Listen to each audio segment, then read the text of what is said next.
Hello kaibigan, kumusta ka ngayon?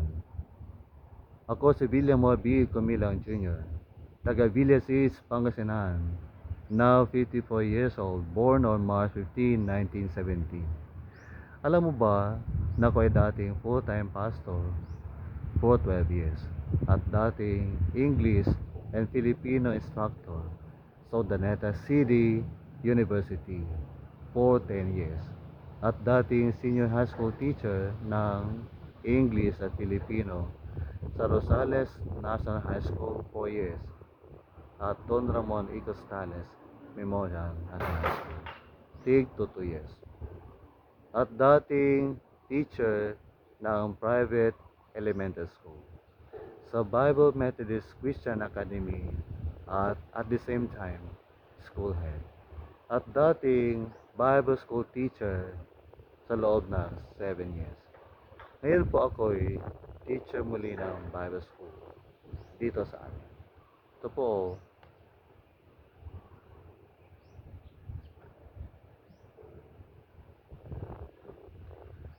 ang pangalan po ng aming school ay Philippine Bible Methodist Shepherds College Incorporated. Ngayon po mga kaibigan, ang aking ministries ay preaching face to face at Bible teaching face to face at online preaching mga kaibigan.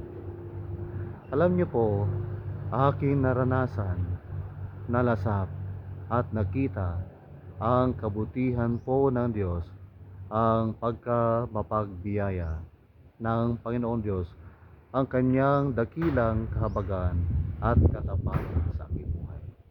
Sapagkat noong May 13, 2018, ako po'y nagkaroon ng brain stroke. Ito po ang peklat ng aking ulong na operahan noong May 13, 2018. Mga kaibigan, ako po'y iniligtas ng Diyos mula sa kamatayan, mula sa delikadong operasyon noong May 13, 2018. At ang aking bungo po ay tinanggal sapagkat sinakal po ng aking bungo ang aking utak na namaga. Inilagay po ang aking bungo dito sa aking tiyan for preservation. After 10 months, ang aking bungo mula dito sa aking tiyan ay ibinalik sa aking ulo. Salamat sa Diyos pagkat ako muli ay iniligtas ng Diyos mula sa kamatayan. Mula noong 2018 hanggang ngayon, 2024, ako po'y binabantayan ng Diyos. Ako po'y pinagpapala ng Panginoon Diyos. 6 years na po ang aking years of survival. Sapagkat ako po'y nagtitiwala sa Panginoon Diyos. Hindi po nawawala ang aking pananalig sa Kanya. Hindi ko kailanman sinisi ang Diyos sa nangyari sa akin. Sapagkat alam ko pong may magandang layunin ang Diyos sa aking buhay kung bakit niya hinayaang mangyari ito sa aking buhay. Ngayon po mga kaibigan, marami na pa ako naintindihan sa buhay kung paano mamuhay ng tama sa harapan ng Diyos. Na kahit ganito pong aking sitwasyon ay kailangan ko pong mamuhay ng tama, mamuhay ng matuwid, mamuhay ng may pananalig, mamuhay ng may pagtitiwala, mamuhay ng may pagsunod sa mga utos ng Diyos kahit ganito pong aking sitwasyon. At dahil ako po'y nagtitiwala sa Panginoon Diyos, and because I believe that through Jesus Christ, by His death and resurrection, ako'y merong living hope, buhay na pag-asa, hindi po ako nawawala ng pag-asa. Na araw-araw po ako'y magkakaroon ng lakas at magandang kalusugan mula sa Diyos Ama. At ako po'y someday makalalakad na muli. Makalalakad na muli, mga kaibigan. So aking kaibigan, kung meron kang kunting sakit, huwag mong sisihi ang Diyos.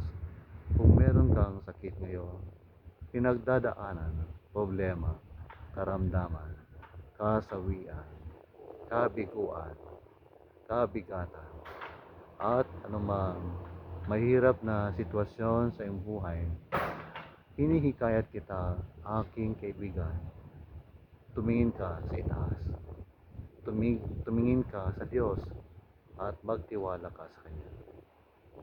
Magtiwala ka sa Panginoon sapagkat walang imposible sa Kanya.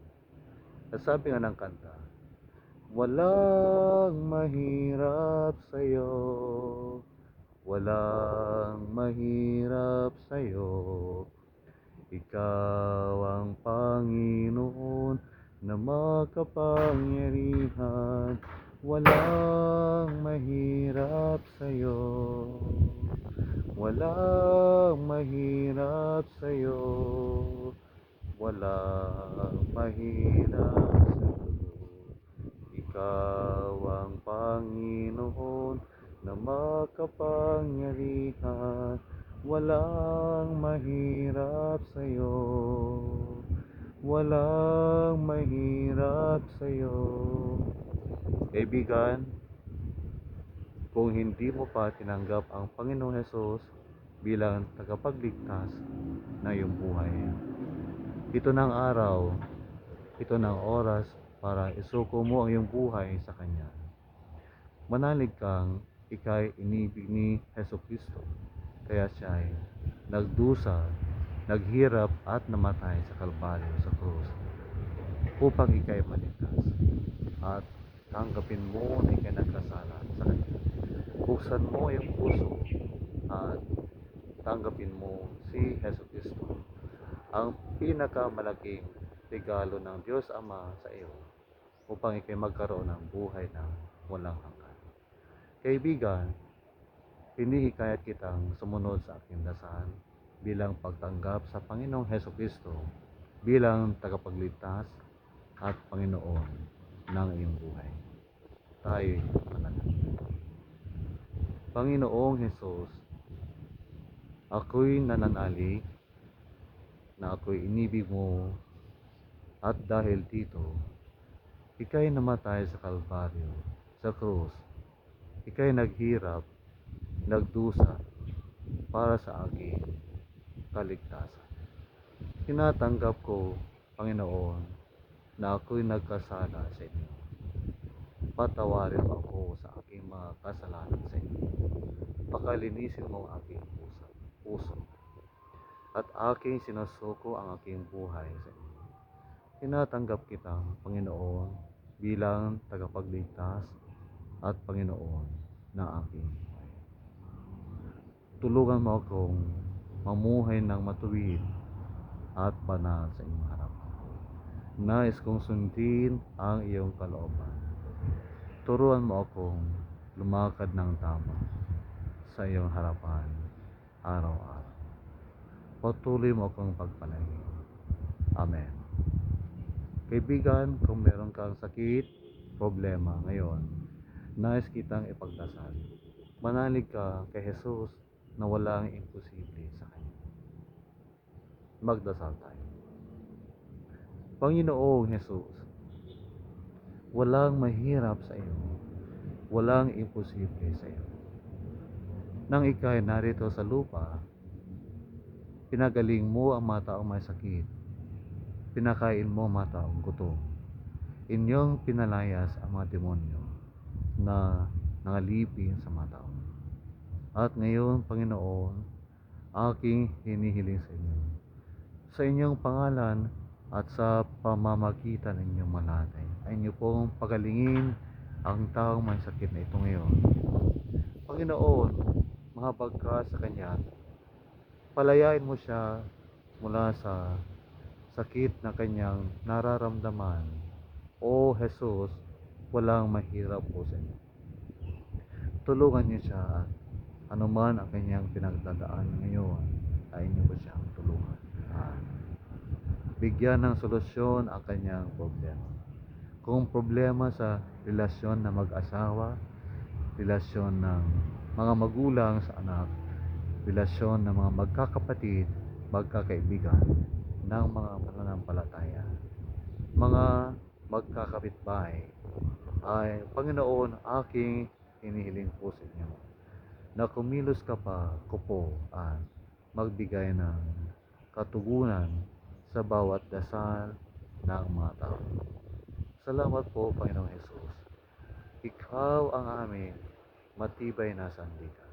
Maraming salamat po sa pangalan ni Yesu Kristo.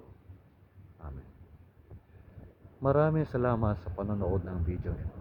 Kaibigan, nais ng Panginoong Diyos na ikay maglingkod sa Kanya.